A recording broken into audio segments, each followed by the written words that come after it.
Hey everyone, welcome back to my channel. Today we're diving into a case that truly shook me to my core. It's the story of Gabriel Fernandez, an 8-year-old boy from California who endured unimaginable suffering. Get ready to grab your tissues, guys, because this one is truly heartbreaking. This isn't just another true crime story, it's a stark reminder of the horrors that can happen behind closed doors, and the systemic failures that sometimes allow them to occur. Over the next few chapters, we're going to unpack the details of Gabriel's short life, the horrific abuse he suffered, and the people who were supposed to protect him but failed. This case is incredibly difficult to discuss, but it's important to shine a light on these stories, not just for Gabriel, but for all the children who suffer in silence. So let's get into it. Gabriel was born on February 20th, 2005. From the moment he entered the world, his life was marked by challenges and hardships that no child should ever have to face. Sadly, his life was troubled from the start. Gabriel's early days were filled with uncertainty and instability, casting a shadow over his innocent beginnings. His mother, Pearl Fernandez, was just 18 years old and already had a history of drug use and run-ins with the law. She struggled with her own demons, making it difficult for her to provide the care and stability that Gabriel desperately needed. She wasn't ready to be a mother, and shortly after Gabriel's birth, he was placed in the care of his great-uncle, Michael Lemos. This decision, though difficult, was made in the hope of giving Gabriel a better chance at life. Michael and his partner, David Martinez, provided a loving and stable home for Gabriel for the first 4 years of his life. They showered him with affection and created a nurturing environment where he could thrive. He was a happy and energetic child, always smiling and eager to learn. Gabriel's laughter filled their home, and his curiosity about the world around him was boundless. Can you imagine this little guy just trying to live his best life? His days were filled with joy and discovery, and he embraced every moment with a sense of wonder. He loved spending time with his cousins and playing with his toys. These simple pleasures brought him immense happiness and allowed him to experience the carefree joys of childhood. It seemed like he finally had a chance at a normal childhood. Surrounded by love and support, Gabriel was beginning to flourish in ways that everyone had hoped for. However, Gabriel's world was turned upside down when his mother, Pearl, and her boyfriend, Izaro Aguirre, decided they wanted him back. This decision would alter the course of his life in unimaginable ways. Despite concerns from family members about their history of violence and instability, social workers ultimately granted custody of Gabriel back to Pearl. The warnings and pleas for his safety were tragically overlooked. Looking back, this decision was a tragic mistake that would have devastating consequences. The system that was supposed to protect him failed, and Gabriel was thrust into a dangerous and abusive environment. Little did anyone know that Gabriel's return to his mother's home would mark the beginning of a nightmare he wouldn't escape. His once bright and hopeful future was now overshadowed by fear and suffering, a heartbreaking end to a short and troubled life. From the moment Gabriel returned to live with his mother and Izaro, his life became a living hell. Pearl and Izaro subjected him to unimaginable cruelty, both physical and emotional. They seemed to take pleasure in torturing this innocent child, their actions fueled by a toxic mix of hatred and indifference. Gabriel was routinely beaten, often with weapons like belts, metal hangers, and even a bat. Can you imagine the terror this poor boy must have felt, trapped in a home with these monsters? The injuries he sustained were horrific. Broken bones, burns, cuts, and bruises covered his tiny body, but the physical abuse was only part of the nightmare.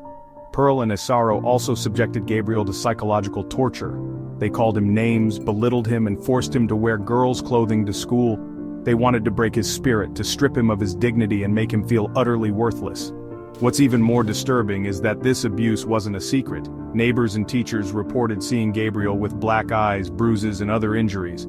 They contacted Child Protective Services multiple times, desperate to get him help.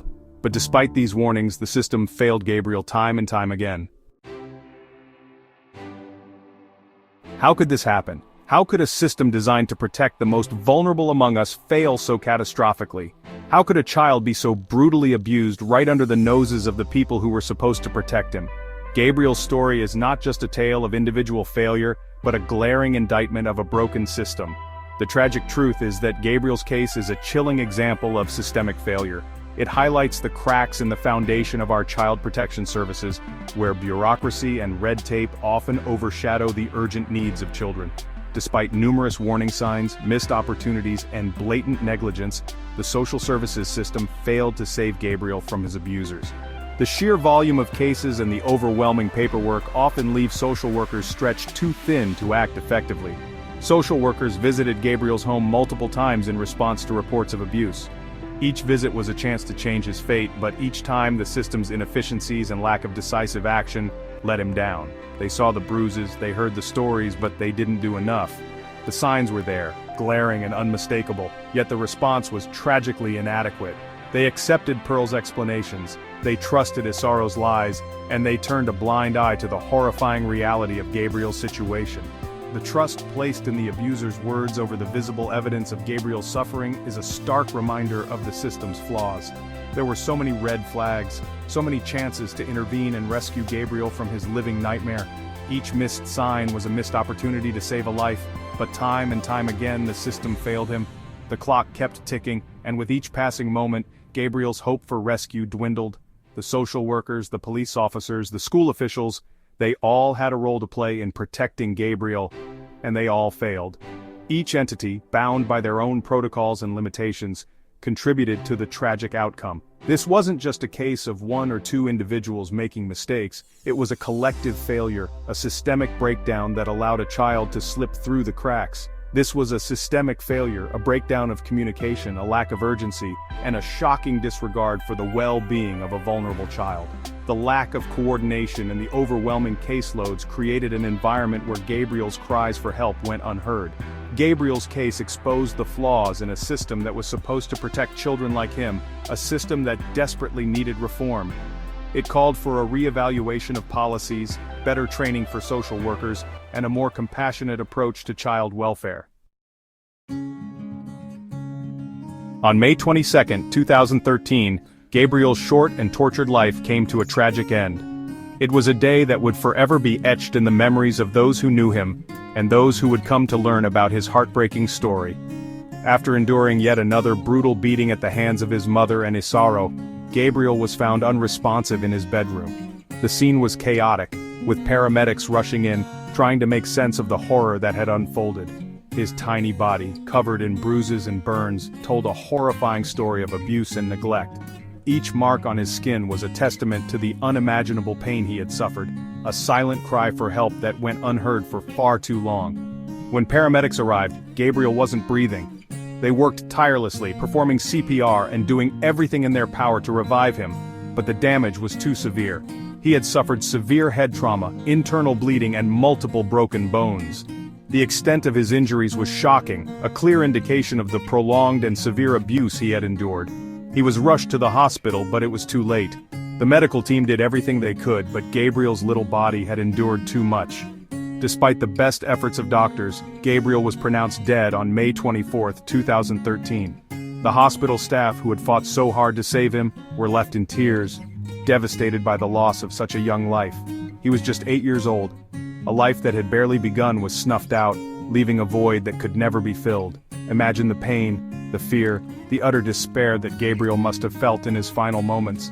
The terror of knowing that the people who were supposed to protect him were the ones causing him the most harm.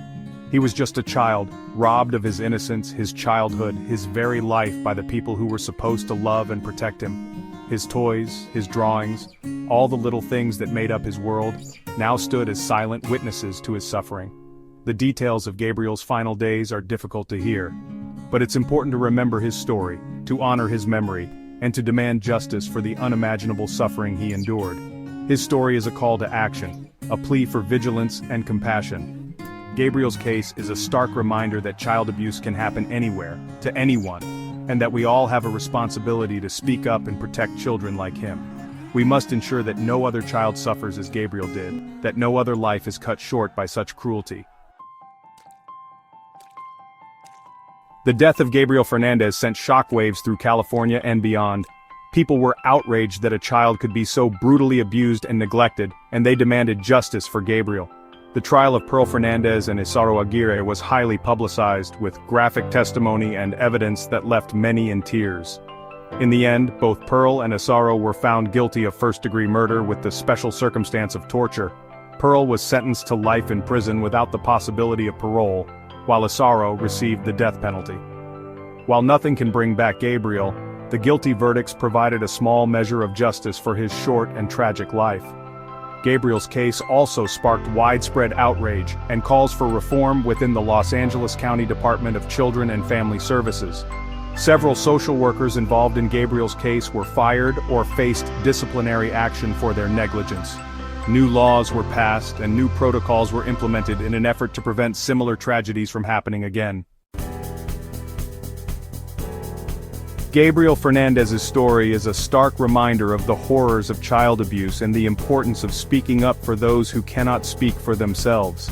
His tragic death exposed the flaws in a system that was supposed to protect him, a system that failed him in the worst way possible.